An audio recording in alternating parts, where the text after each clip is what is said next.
são asas a voar. Instruí-vos, porto seguro para pousar. Amai-vos, são asas.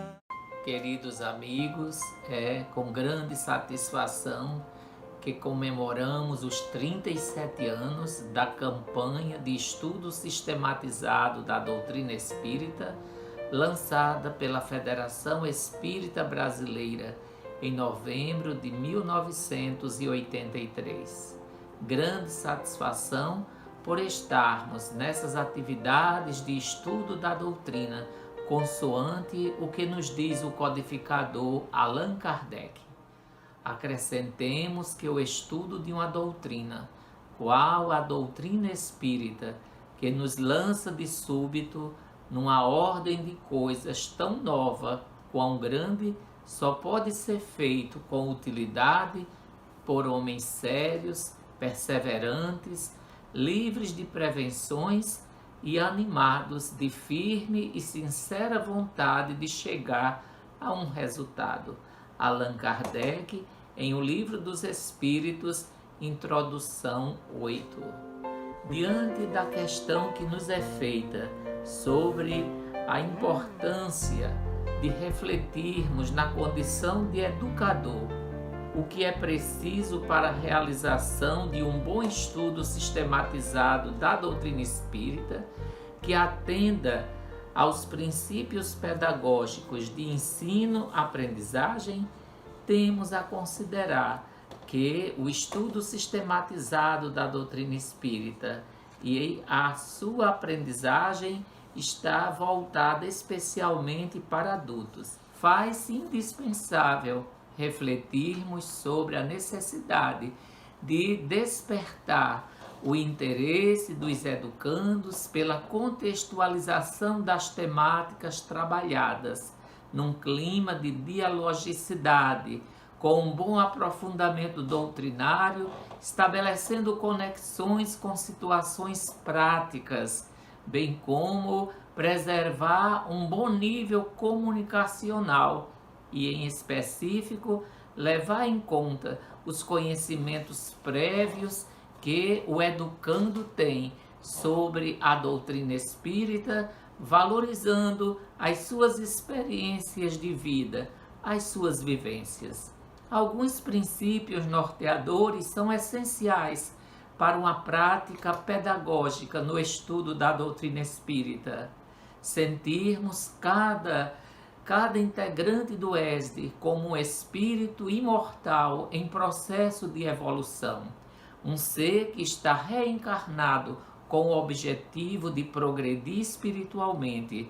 Daí a importância de considerá-lo como o mais elevado dos investimentos divinos, observando e contribuindo para o seu crescimento pessoal e a valorização que podemos estabelecer com ele pelo contato pessoal, pela permuta de ideias, pela necessidade que ambos temos, coordenadores, monitores, participantes, estudantes do ESD, de nos inteirarmos dos assuntos da doutrina espírita, estudando seriamente, com continuidade e com método. Na questão número 2 que nos é proposta, qual acontecimento você destacaria em todo esse tempo que marcou a história do ESD no Brasil e no Rio Grande do Norte?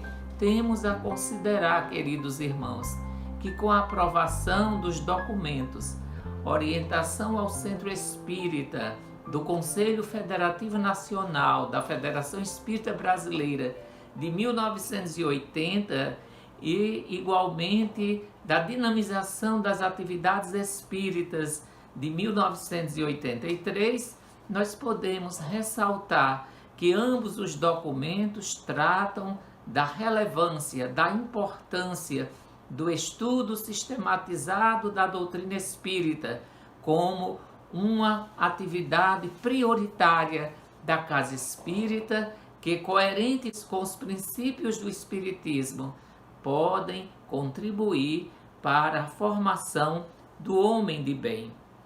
Importante, queridos amigos, que como consequência do lançamento da campanha de estudo sistematizado da doutrina espírita, no contexto dos 37 anos do seu lançamento, podemos perceber como consequência do ESD, a disseminação da campanha oportunizou o estímulo ao estudo para os dirigentes e trabalhadores mais conscientes da importância da formação doutrinária.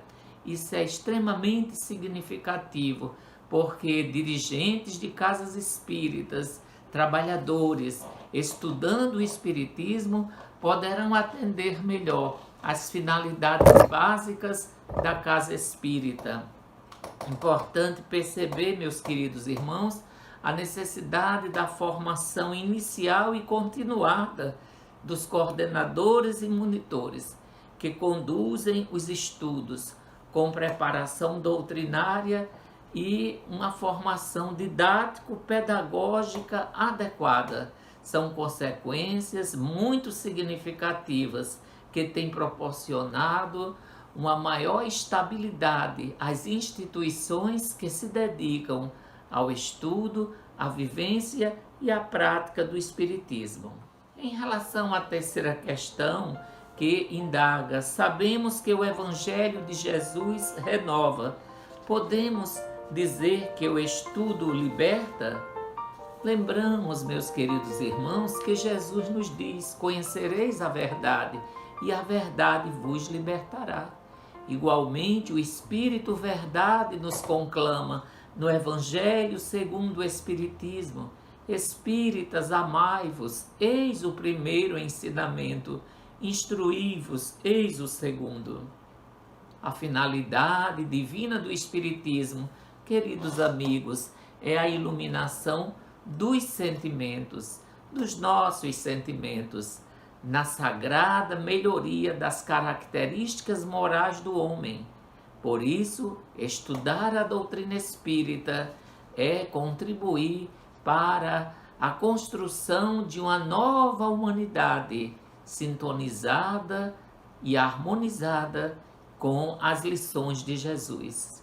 Precisamos nos preparar para nos adentrarmos na era do Espírito, que requisita o conhecimento, a sabedoria, o exercício da fraternidade, a renovação constante dos nossos valores morais e espirituais.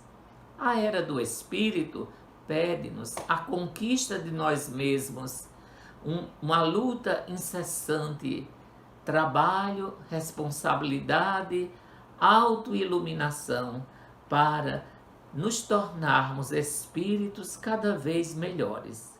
Com relação à questão 4, qual a recomendação que você daria para aquela casa espírita que por alguma razão ainda não implantou o estudo sistematizado em suas atividades? Diríamos que esta ou aquela casa que ainda não teve o ESD, o estudo da doutrina, realizado de forma sistemática, continuada, essa casa, a sua diretoria, ela precisa fazer uma avaliação cuidadosa de como está percebendo o crescimento qualitativo das suas ações. Muito importante destacar que a diretoria avalie com muita atenção essa possibilidade de implantar o ESD. A casa só tem a ganhar. Os trabalhadores e dirigentes da casa espírita crescerão espiritualmente, em conhecimento, em valores espirituais, com o estudo da doutrina que nos renova, nos ilumina e nos fortalece. O estudo das obras básicas de Allan Kardec e os programas disponibilizados pela Federação Espírita Brasileira muito têm contribuído no Brasil e além Brasil para que a luz da doutrina espírita se propague, iluminando, irradiando bênçãos de paz, de renovação a todos nós, meus queridos irmãos. E lembramos com o próprio Allan Kardec, no livro dos Médiuns, quando ele nos diz que a explicação dos fatos que o Espiritismo admite de suas causas e consequências morais formam toda uma ciência e toda uma filosofia que reclamam estudo sério, perseverante e aprofundado. A doutrina espírita, queridos amigos, ela tem consequências extraordinárias que o estudo possibilita a todos nós. Por exemplo, a abertura para cada um de nós de uma nova dimensão na compreensão do mundo e da vida. A transformação para o bem, com a elevação de todos os nossos sentimentos. Uma profunda modificação nos nossos costumes, no nosso caráter, nos nossos hábitos, nas nossas crenças, e tudo isso melhorando cada vez mais as relações que estabelecemos com o nosso próximo. O conhecimento do mundo espiritual que nos cerca e no meio do qual nós vivíamos sem o saber ou compreender, e as relações com o mundo material, com o mundo visível, além do entendimento da natureza, do estado e da ocupação dos espíritos. Consequentemente, o desenvolvimento do nosso senso moral e a predisposição para o conhecimento de si próprio como a chave do progresso individual, da reforma íntima, dentre outras consequências. Por isso, saudamos os dedicados irmãos espíritas que nas suas instituições do nosso Estado e deste Brasil imenso têm contribuído com os seus esforços para que o Espiritismo seja melhor estudado, compreendido e vivido por cada um de nós, dentro da casa espírita e fora da casa espírita. Um grande abraço, que Jesus, nosso Mestre e Senhor, nos fortaleça sempre, que Allan Kardec, o apóstolo da nova era, sob a presidência do Espírito Verdade, continue conduzindo o nosso movimento espírita, a fim de que ele possa, de forma efetiva, contribuir para o progresso espiritual de todos nós. Um grande abraço para todos. Amai-vos são asas a voar. Instruí-vos, porto seguro para pousar.